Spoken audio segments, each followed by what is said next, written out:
Trembling and bewildered, the women went and fled from the tomb.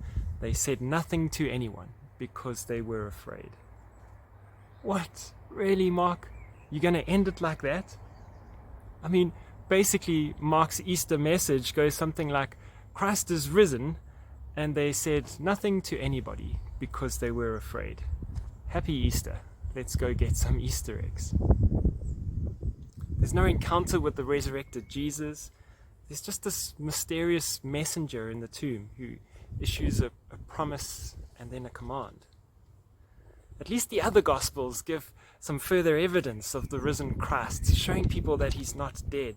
There are witnesses to the empty tomb, and there are appearances of the risen Christ to a number of people. But no, not in Mark. In Mark, the tomb is empty. Nobody gets to see Jesus, to touch the nail holes in his hands. There's no great commission like in Matthew's telling of the story. There's no recounting of the Hebrew scriptures or the journey with the travelers and a meal on the road to Emmaus. There's no intimate conversation with Mary in the garden or the sudden arrival of the risen Christ among the disciples. No, in Mark's account, there's none of that. It's just this promise.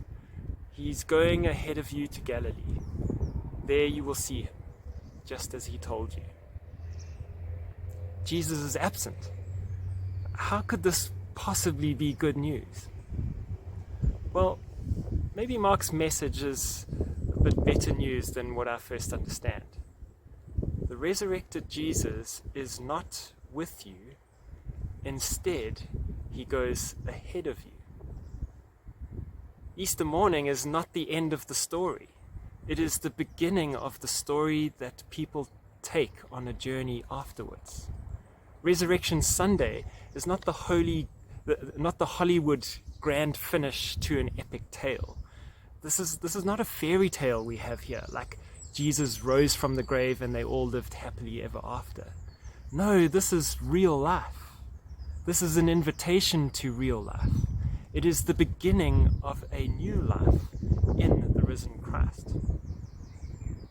So I can't help wondering this Easter day what life journey you are on as you listen to this message.